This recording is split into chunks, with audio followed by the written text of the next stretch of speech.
नमस्कार, बहुत बहुत स्वागत है आप सभी का। आप देख रहे हैं IBC 24 मध्य प्रदेश छत्तीसगढ़ का नंबर 1 न्यूज चैनल। शाम के 7 बज रहे हैं और वक्त हो गया है मध्य प्रदेश के नंबर 1 बुलेटिन का। मध्य प्रदेश में आज क्या हुआ का। जी हां, मध्य प्रदेश में आज क्या हुआ, इस एक बुलेटिन में आपको पूरी खबरों का फुल डोज मिलेगा। शुरुआत करते हैं 7 बजे की 7 बड़ी खबरों के साथ। तो पुणे हादसे में अब जांच इस बात पर अटक गई है कि आखिर ड्राइविंग सीट पर कौन था, ड्राइवर था या फिर बेटा था व्यापारी का। ये सब जानना चाहते हैं। इश्क, आशिक और कत्ल, इसकी पूरी गुत्थी सुलझेगी IBC 24 पर। और किस तरह से मध्य प्रदेश में अपराधों के हौसले बुलंद, अपराधियों के कहीं पर लूट हो रही है तो कहीं पर डकैती को अंजाम दिया जा रहा है। खाने की थाली कीड़े कॉकरोच वाली मध्य प्रदेश में इन दिनों खूब मिल रही है। और भिंड में बीते दिनों जो हत्याकांड हुआ था उसका खुलासा भी हो गया है। और भोजशाला में आखिर सर्वे का अब विरोध क्यों हो रहा है और इसके साथ तानाशाही पर कौन उतारू है, किसने कहा है कि अब MP सरकार तानाशाही रवैया पर है, यह भी आपको बताएंगे। और इस बुलेटिन की शुरुआत करते हैं। महाराष्ट्र के पुणे में हुई दुर्घटना में जिस फैमिली ड्राइवर के कार चलाने की बात कही जा रही थी उससे पुलिस ने गुरुवार को फिर से पूछताछ की है। फैमिली ड्राइवर ने अपने पहले बयान में दावा किया था कि दुर्घटना के समय गाड़ी वही चला रहा था।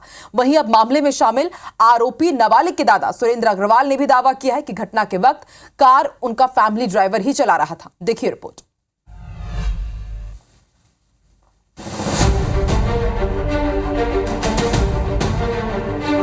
पुणे दुर्घटना में तेज रफ्तार पोर्श कार की चपेट में आकर 2 सॉफ्टवेयर इंजीनियरों की मौत के मामले में हर दिन नए खुलासे हो रहे हैं। अब इस मामले में आरोपी नाबालिग के दादा सुरेंद्र अग्रवाल ने दावा किया है कि घटना के वक्त पोर्श कार उनका फैमिली ड्राइवर चला रहा था। वहीं आरोपी नाबालिग के दोस्तों ने भी कार ड्राइवर द्वारा ही चलाए जाने की बात कही। पुलिस की पूछताछ में ड्राइवर ने भी अपने पहले बयान में गाड़ी चलाने की बात स्वीकार की।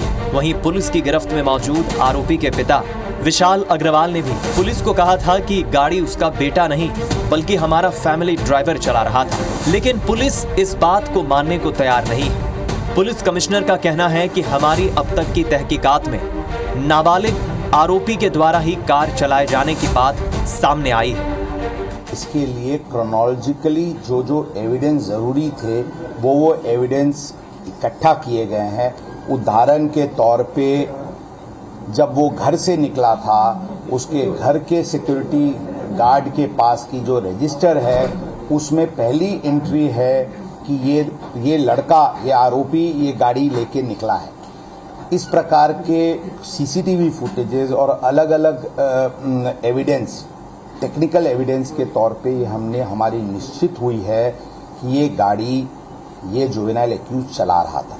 फिलहाल नाबालिग लड़के के पिता विशाल अग्रवाल को 2 दिन की पुलिस हिरासत में भेज दिया गया है। पुणे सेशन कोर्ट के आदेश के तहत वो 24 मई तक पुलिस की हिरासत में रहेंगे। इस दौरान उनसे पूछताछ की जाएगी। आपको बता दें, विशाल अग्रवाल को मंगलवार को औरंगाबाद से गिरफ्तार किया गया।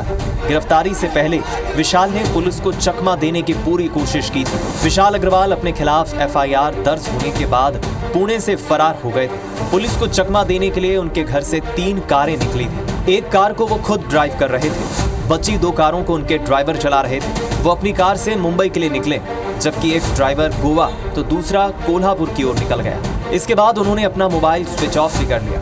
उन्होंने रास्ते में अपनी कार भी बदल दी। अपने एक दोस्त की कार लेकर वो छत्रपति संभाजी नगर की ओर निकल गए। इस दौरान दौड़ में अपने फार्म हाउस भी गए। बीच बीच में अपने परिजनों को अपनी लोकेशन बताते रहे। सोमवार की रात वो अपने ड्राइवर के साथ संभाजी नगर के एक लॉज में रुके, जिसके बाद पुलिस ने CCTV फुटेज, GPS और उनके रिश्तेदारों से मिले इनपुट के आधार पर विशाल अग्रवाल को धर दबोचा। पुलिस फिलहाल विशाल की कॉल डिटेल्स और अन्य जानकारी निकालने की कोशिश कर रही है। Bureau report IBC 24।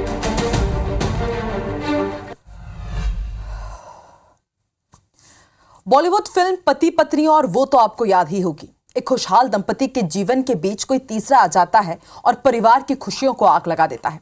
ऐसा ही एक मामला ग्वालियर जिले में भिंड में सामने आया, जहां एक शादीशुदा महिला को एक युवक से प्यार हो गया और महिला ने अपने प्रेमी से अपने पति की हत्या करवा दी। और पुलिस ने 24 घंटे के अंदर ही इस पूरे मामले का, हत्याकांड का खुलासा कर दिया। देखिए रिपोर्ट।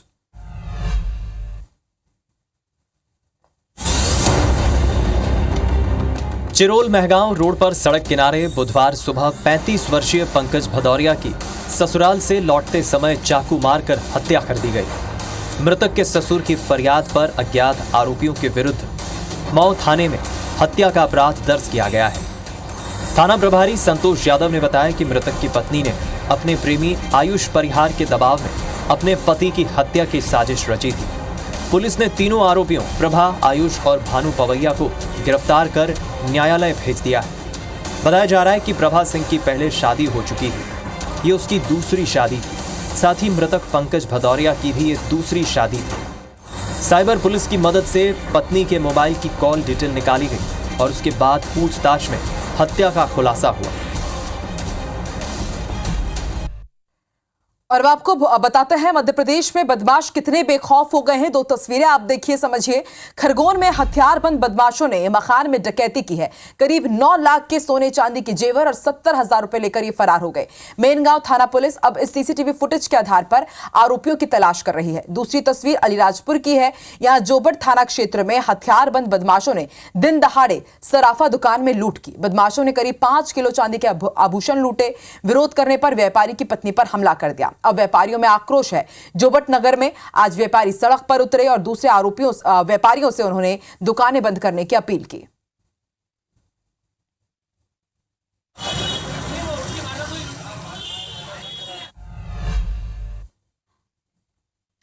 खाने की थाली कीड़े कॉकरोच वाली। जी हां, आप कहीं खाना खाने जाएं और आपकी थाली में कीड़े, कॉकरोच या छिपकली निकल जाए तो जाहिर सी बात है आपका गुस्सा 7वें आसमान पर होगा।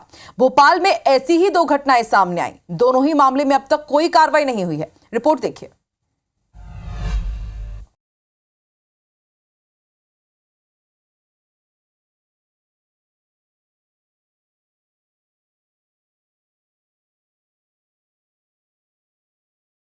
कहीं खाना खाने जाएं और आपकी थाली में कीड़े, कॉकरोच या छिपकली निकल जाए तो जाहिर है आपका गुस्सा 7वें आसमान पर होगा। भोपाल में ऐसी ही 2 घटनाएं सामने आई है। आपको 2 तस्वीरें दिखा रहे हैं। पहली तस्वीर एलन सिटी कॉलेज के गर्ल्स हॉस्टल की है और दूसरी तस्वीर भोपाल के घोड़ा नक्कास इलाके के एक निजी होटल की है। एलन सिटी कॉलेज के गर्ल्स हॉस्टल के मेस के खाने में कीड़े और छिपकली निकले हैं। कई बार ऐसा हो चुका है जिसकी शिकायत छात्राओं ने प्रबंधन से की है, लेकिन शिकायत के बाद भी कोई एक्शन नहीं लिया गया। इधर घोड़ा नक्कास इलाके के निजी होटल में ग्राहक के खाने की थाली में कॉकरोच निकला है। ग्राहक की शिकायत पर होटल प्रबंधन ने इस बात को मानने से इनकार कर दिया। ग्राहक सीसीटीवी फुटेज चेक करने की मांग करता रहा, लेकिन होटल प्रबंधन ने सीसीटीवी फुटेज चेक करने से इनकार कर दिया। इसके बाद ग्राहक ने फूड इंस्पेक्टर से इसकी शिकायत की है। शिकायत के बाद खाद्य विभाग की टीम मौके पर पहुंची। जांच के बाद टीम ने होटल के किचन से फूड सैंपल जब्त किए हैं। निवाड़ी का रुख करते हैं। पार्किंग में खड़ी कार में अचानक आग लग गई और समय रहते आग पर काबू पा लिया गया है। तचीरा कला थाना क्षेत्र के पास ये दर्दनाक हादसा हुआ है। तस्वीरें हम आपको दिखा रहे हैं घटनास्थल की।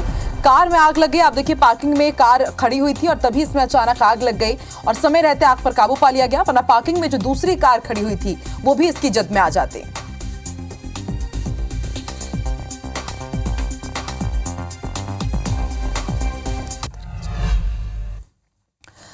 धार की भोशाला में आज सुबह 6 बजे से दोपहर 12 बजे तक सर्वे किया गया। शुक्रवार होने के चलते मुस्लिम समुदाय नमाज पढ़ने पहुंचा। इस दौरान मुस्लिम समुदाय ने हाथों में काली पट्टी बांधकर भोशाला की फिजिकल खुदाई का विरोध जताया और सुप्रीम कोर्ट के आदेश का हवाला दिया। मुस्लिम समाज का कहना है कि पुरानी बिल्डिंग में मूल स्वरूप में छेड़छाड़ की जा रही है। सुप्रीम कोर्ट के आदेश की अवहेलना की जा रही है, जिसको लेकर मुस्लिम समाज ने राष्ट्रपति के नाम अधिकारियों को ज्ञापन सौंपा और फिजिकल खुदाई रोके जाने की मांग की।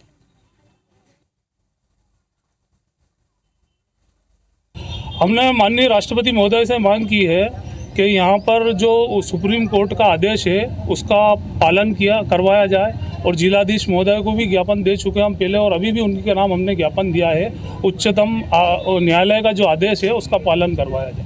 तो हम निवेदन करते हैं एसआई की टीम से कि जो फिजिकल एक्सक्यूशन हो रहा है और जो मस्जिद का मूल स्वरूप चेंज किया जा रहा है, आप उसे तत्काल बंद करिए। जुमे की नमाज अपने वक्त पर और अपने हिसाब से अदा की गई। शहर में, मुल्क में शांति और सद्भाव के लिए दुआएं की गई और आज मुस्लिम समाज ने काली पट्टी बांधकर यहाँ पर विरोध जताया, वो विरोध इसलिए है, ये विरोध किसी धर्म, किसी संप्रदाय के खिलाफ नहीं और ना किसी से द्वेष, हिंसा और घृणा करता है मुस्लिम समाज। ग्वालियर में पूर्व नेता प्रतिपक्ष कांग्रेस के वरिष्ठ नेता डॉक्टर गोविंद सिंह ने प्रदेश और केंद्र सरकार पर जमकर हमला बोला। गोविंद सिंह ने मोहन यादव सरकार द्वारा प्रदेश के सरकारी कर्मचारी यूनियन की मान्यता खत्म करने को घोर निंदनीय कदम बताया है। इसके साथ ही उन्होंने प्रदेश के नर्सिंग घोटाले मामले की जांच के दायरे में आए तत्कालीन मंत्री और सरकारी अधिकारियों के खिलाफ सख्त एक्शन की मांग की है। उनका कहना है कि मोहन यादव को मुख्यमंत्री बने हुए 6 महीने भी नहीं हुए हैं, लेकिन पूरी तरह से वो तानाशाही पर उतारू है। आगे उन्होंने कहा कि राष्ट्रीय महामंत्री और मध्य प्रदेश के प्रभारी भंवर जितेंद्र ने हाल ही में भोपाल में बैठक की। अभी से ही आगामी विधानसभा उपचुनाव की प्रक्रिया हमने शुरू कर दी है। हम 15 जुलाई से लेकर 15 अगस्त तक मंथन अभियान चलाएंगे, जिसमें सभी पदाधिकारी ब्लॉक स्तर पर जाकर लोगों से बात करेंगे और जानने की कोशिश करेंगे कि आखिर मध्य प्रदेश में कांग्रेस असफल क्यों हो रही है। वहीं बीजेपी विधायक मोहन सिंह राठौड़ ने डॉक्टर गोविंद सिंह के बयान पर पलटवार किया। क्या कहा उन्होंने, आइए आपको सुनवाते हैं। मोहन यादव जी अभी उनको बने 6 माह भी नहीं हुए मुख्यमंत्री पद पर बैठे, लेकिन पूरी तरह से वो तानाशाही पर उतारू हैं। इस तरह का जो तानाशाही रवैया जो आप अपना रहे हो, तो आपके प्रदेश की जनता और कर्मचारी इसको बर्दाश्त नहीं करेंगे। चुनाव का कृत्य करेंगे तो प्रदेश की जनता आपको के शासन को उखाड़ फेंकेगी। कांग्रेस में कोई व्यक्ति पद के लिए आता है, वो जनसेवा के लिए तो आता नहीं। जनसेवा करनी है तो और पार्टियां हैं, भारतीय जनता पार्टी है, तो पद के लिए जो आया है उसको पद चाहिए। कांग्रेस का भी संविधान है, उसके विरुद्ध है, तो जो लोग विरुद्ध में कर रहे हैं उनके खिलाफ क्या कार्रवाई कर रहे हैं? सबसे पहले तो उनके खिलाफ कार्रवाई होनी चाहिए जिन्होंने संविधान को तोड़ा। और बुरहानपुर से बड़ी खबर आपको बता दें, यहां पर किसानों ने प्रदर्शन किया है, विद्युत विभाग का घेराव किया। बिजली समस्या को लेकर किसान परेशान है। केले की खराब फसल लेकर किसान यहां पर ऑफिस पहुंचे हैं। पंतोंडा गांव में केले की फसल होती है, बिजली नहीं होने के कारण केले की फसल खराब हो रही है। तो एक बार फिर से किसानों को बिजली की समस्या से परेशान होना पड़ रहा है। ये इतने परेशान हो गए हैं कि इनकी केले की फसल आप देखिए किस हाल में पहुंच गई है। केले की खराब फसल लेकर अब ये किसान पहुंचे और यहां पर इन्होंने प्रदर्शन किया। इनका कहना है कि बिजली नहीं मिलती, ठीक समय से पानी नहीं मिल पाता और इस कारण इनकी फसल प्रभावित हो रही है।